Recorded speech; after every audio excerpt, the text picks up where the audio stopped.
Thank you, Madam Toastmaster. I was rather perplexed when I received a phone call a little while back. The man's name was Nigel, and he was looking for a new home. He had an English accent, though it sounded more like that of a Texan trying to emulate an Englishman. He simply stated that if I wanted his business, I should show up at his address within the hour.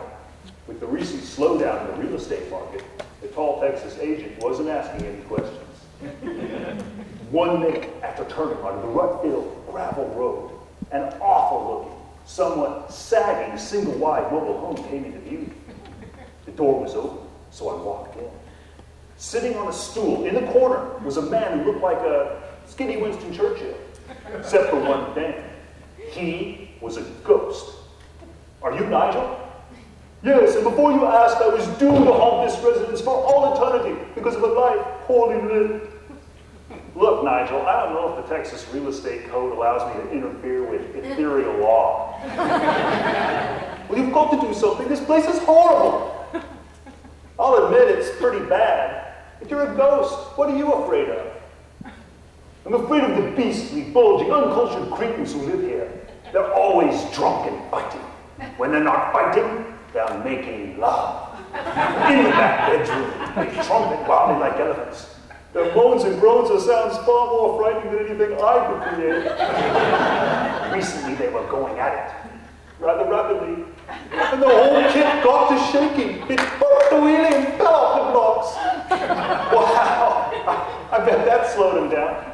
No, not at all. In fact, the wail of a woman exclaimed, "Oh God, the earth moves!" I bet that's how this place got the bend in it. Yes, and I tried to tell him about the bend. I said, "Good sir, I am dubious as to the structural integrity of this domicile. Are you at all cognizant of the crescent shape your abode has adopted?" Very articulate, Nigel. What did he say? He looked at me with a drunken gaze through glassy, glazed-over eyes, and he said, "Shut up, Budweiser." And then he threw a can at me. Oh God, this place is horrible. How can I have a ghost woman over? None will want me when they find I haunt a home with a bend in it. Oh. Nigel, any woman that would be with you and accept you in this trailer is a real keeper, a true soulmate. No one sent you, idiot. I have standards. I'm not going to sleep with a woman who would sleep with a ghost who haunts a trailer. Oh God, she may have slept with other trailer-dwelling ghosts. I don't want to be part of that pyramid. Oh, I'm stuck here forever. Hell isn't fire and brimstone. It's a trailer with a bend in it. Oh, life poorly lived. Oh. Nigel was breaking down on me when suddenly I realized something. Nigel, did you see the Weather Channel today?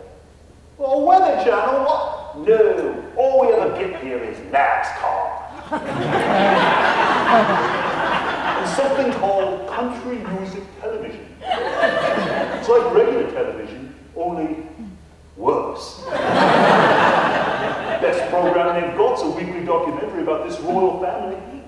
It's called The Dukes of Hazzard. That Daisy Duke's a real bird. Why, if I were a younger ghost, I would certainly think about Nigel, focus! I don't know what trailers are like in the UK, but here in the USA, these babies spawn tornadoes. There's a big storm coming. This thing gets wiped out, you're free to find a new home. Really? Oh, that would be delightful! Oh! Sure enough, that night, an F5 tornado touched down and blew that trailer to bits. Now the bad news is, the owners were away at a monster truck rally. The good news is, I can find Nigel a new home.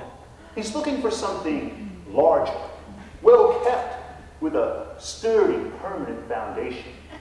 A home owned by cultured, quiet, shapely lovemakers who are afraid of ghosts. Madam Toastmaster.